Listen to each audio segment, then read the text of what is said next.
vote education stand part of the schedules. Mr Chairman. Dr Cam Calder. Mr Chairman, thank you. It's a great pleasure to take a call on the estimates debate.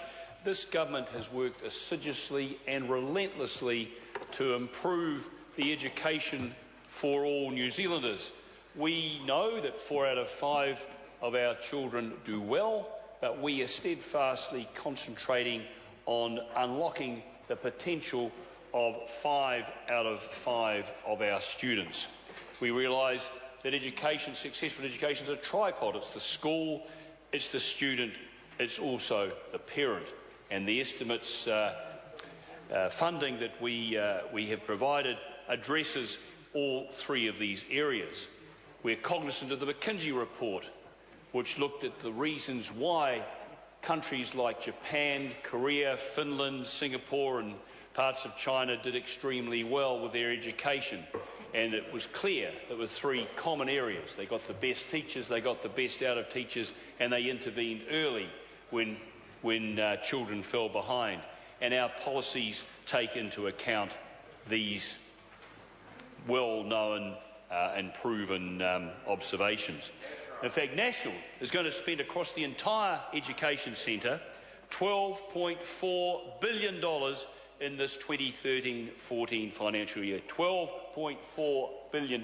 Now, we do this because we understand that ensuring that the fact that a child gets a good education is the most important thing we can do to unlock the potential within that child and thereby raise the living standards of the whole country. So it's a little bit of self-interest in there, and create a more competitive and productive economy, one of our priorities for this term in government. Now, for early childhood education and schooling, Budget 2013 increases spending on education for the 5th budget in a row, it has to be said, due to the excellent work of our Minister of Education and her predecessor, to $9.7 billion for 2013-14.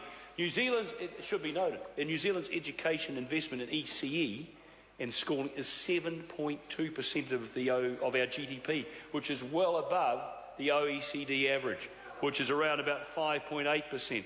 It's a significant point to note. Not only that, our investment in ECE will be $1.5 billion. I say that again, $1.5 billion, because I have had the displeasure of going to the Manurewa markets and seeing members of education unions getting folk to sign petitions against spending cuts in early childhood education, when in fact no government has ever spent more. It's disingenuous and absolutely outrageous.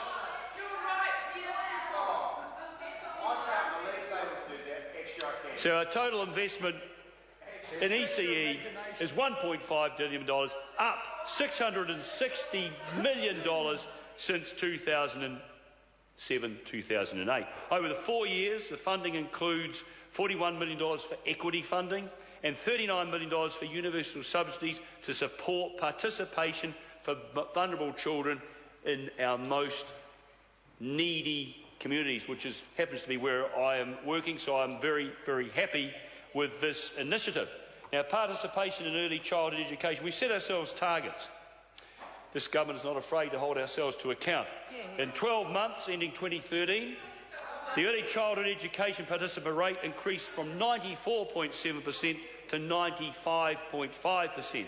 And we are setting ourselves a target to improve that even further, up to, by 2016, 98% participation in early childhood education.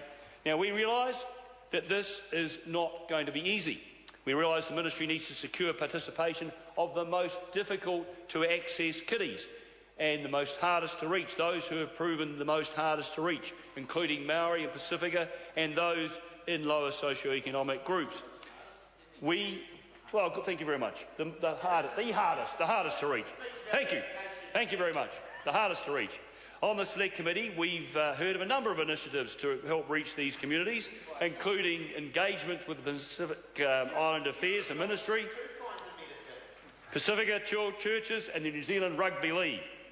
Now, these are pretty innovative, and this is helping to increase the participation from our most difficult to reach communities by thinking a little bit outside the square. They're also funding initiatives to maintain... Catherine Delahunty. Mr Chair, tēnā koe.